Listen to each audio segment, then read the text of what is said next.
Okay, so in this video I'm going to find the inverse matrices for 112022 minus 1113. Now, why would you want to use Halton's theorem on this? Well, basically it's going to do less calculations than what you did before, isn't it really? So beforehand, before we even get started, I need to write this as a determinant of 1 take away lambda, 1, 2, 0, 2 take away lambda, 2, minus 1, 1, 2, 0. And that's equal to 0. Well, hopefully it will be anyway, by the time I go through the algebra. So it goes, I take the first one, which is 1 minus lambda. And what do I times it by? Well, I cross the rows out, don't I? So I do 2 take away lambda, times by 3 take away lambda, minus that one there, which would just take away 2. Okay, that seems relatively even. Minus, well, that's going to be 0, equals 2, reset. Plus 2 what?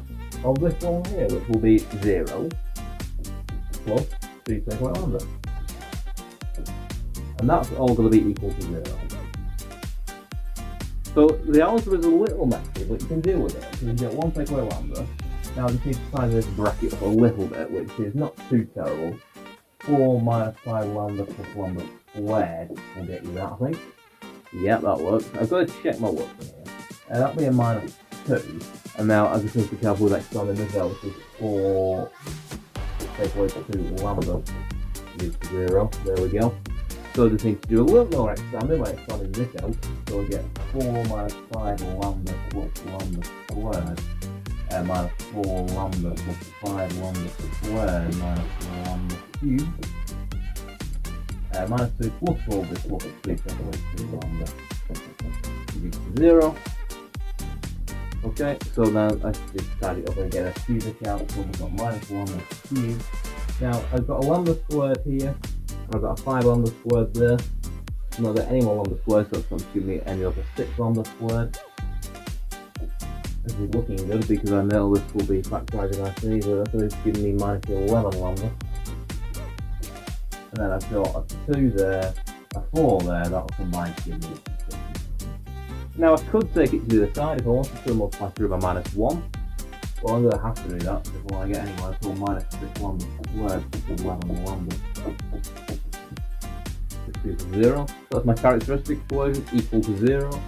And I want to write that as a cubed minus 6a squared plus 11a take away 6 is equal to 0. Take away 6i rather. It could start, won't it? So now I've got a characteristic equation which I can multiply through by the inverse and get me a cubed a minus 1 minus 6a squared a minus 1 plus 11a a minus 1 and then minus 6 of, well, a minus 1. Because a minus 1 times I is just the inverse. It equals to the 0 matrix. Okay. Alright. So, tidy this up a little bit. So a cubed times a minus 1 is going to be a squared because just multiply the powers across. Minus 6 plus is a again, multiply the powers across. And then this one is going to get plus 11i, you're being careful, is equal to the 0 matrix. No, it's the 6 one, a inverse. That's good. Right. So and then I can find what a inverse is. So I can just divide through everything through by 6, so I get 6a squared minus a, and then all I need to do is add 11 6 lambda. Okay? So now I've got an equation for a inverse. Now that's good. Now I don't want to work out what a squared is, so I'm just going to do it off the camera 1 second, then I'll come back with it.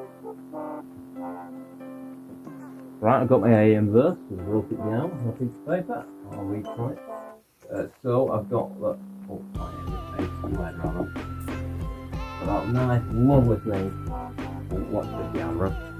So I've got it as minus 1, 5, 10. Read it down what I've got here. Minus 2, 6, 10. I've got minus 4, 4, 9. You might want to double check this with me as I go across. That might be well up to you. And then I need to take away the a and then add 11 6 to the identity and I'm there. So I can get a minus 1 is equal to a 6 of this So 6 of minus 1, 5, 10, minus 2, 6, 10, minus 4, 4, 9, minus this original matrix here, which is 1, 1, 2, 0, 2, 2, minus 1, 1, 3. And then all I need to do is add 11, 6, 0, 0, 0, 11, 6, 0, 0, 0, 11, 6. Which is just 11, 6 lot of the identity matrix.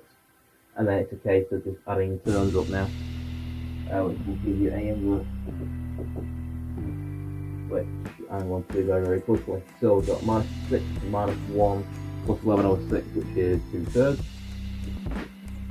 I can add fractions really quickly, you might not be able to. That's going to give you minus 6, so that third one across there, you're going to get minus a third.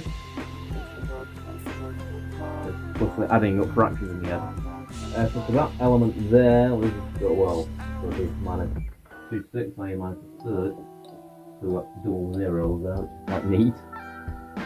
So that's going to be, next term will be 5 over 6, more. Yeah, well, as the third one there, well, that's going to be 10 over 6 minus 2, which is minus a third again. And then all I need to do is find these bottom row elements. So that's just a case of adding these up here with minus 2/3 plus 1, which would be a third. You're adding up 0, 3, aren't you? So then you get minus a third again. Now for this last element here, you're going to get 9 over 6, minus 12 over 6 plus 11 over 6, which is a third. Right, that's my inverse. Ooh. You might want to put that on 2 times speed, that video. It's not exactly the quickest method. It's not the quickest, but you also are doing less calculations. So if you want to, you could have done 1 over the determinant times by A transpose. That is the method that you will have learned in the core of your book. This is just an aside method. If you wish to use this, feel free to do so. If you want to use this with A's and stuff, if you don't want to be doing lambdas and all that stuff, feel free to. It is acceptable in the Mark II for these. But if you've just got a standard one, you might as well just go ahead and stick it in your calculator. If you want, chuck it in your calculator at the moment and check that you get that out. I believe you do. If not, I will be sure to correct it in the commentary. Alright, so there you go. That's how you found the inverse using the Hamilton theorem.